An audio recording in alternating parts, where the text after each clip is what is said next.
Hello guys, അരങ്ങേറ്റത്തിന് മുമ്പ് ടീച്ചർക്കുള്ള ദക്ഷിണ സമർപ്പണവും ടീച്ചറിൽ നിന്ന് ചിലങ്ക സ്വീകരിക്കുന്ന ചടങ്ങിനാണ് നമ്മളിന്നിവിടെ വന്നേക്കുന്നത്. അങ്ങനെ നമ്മളിത് അവരുടെ ഡാൻസ് സ്കൂളിലേക്ക് എത്തി. അതിന് എല്ലാ കുട്ടികളും ഒരുമിച്ച് വന്നതിന് ശേഷം ശ്ലോകമൊക്കെ പാടി അങ്ങനെ തുടങ്ങി. പിന്നെ ശ്രീകുട്ടൻ അവിടെയൊക്കെ ഫുൾ ഓടിക്കളിക്കുമായിരുന്നു ഗൈസ്. കൂടെ ലച്ചു ഉണ്ടായിരുന്നു. ടീച്ചർ വന്നപ്പോഴത്തേക്കിനും എല്ലാ കുട്ടികളും ടീച്ചർക്ക് നമസ്തേയൊക്കെ പറഞ്ഞു. പിന്നെ ദക്ഷിണ വയ്ക്കാനായിട്ട് നിന്നു കേട്ടോ. ലച്ചു ഭയങ്കര എക്സൈറ്റഡ് ആയിരുന്നു. പിന്നെ അതിൽ കൂടുതൽ പുള്ളിക്കാരിക്ക് നല്ല ടെൻഷനായിരുന്നു ഗൈസ്. ഫസ്റ്റായിട്ട് ഇങ്ങനെ ചെയ്യണം കൊണ്ടും എന്താ ചെയ്യണമെന്ന് വലിയ പിടുത്തില്ലാത്തതുകൊണ്ട് ലച്ചുവിന് നല്ല ടെൻഷൻ ഉണ്ടായിരുന്നു. പക്ഷെ പുള്ളിക്കാരി ഭയങ്കര എക്സൈറ്റഡ് ആയിരുന്നു. അങ്ങനെ അവൾ ദക്ഷിണയൊക്കെ വെച്ച് അനുഗ്രഹമൊക്കെ വാങ്ങിച്ചു.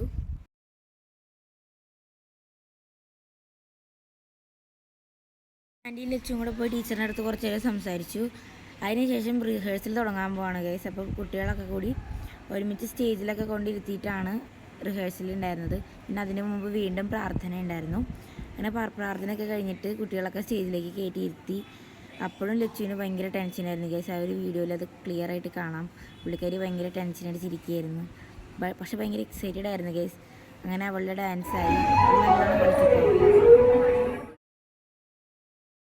പിന്നെ നമ്മളവിടെ നിന്ന് നമസ്കരിച്ചിട്ട് ഇറങ്ങി.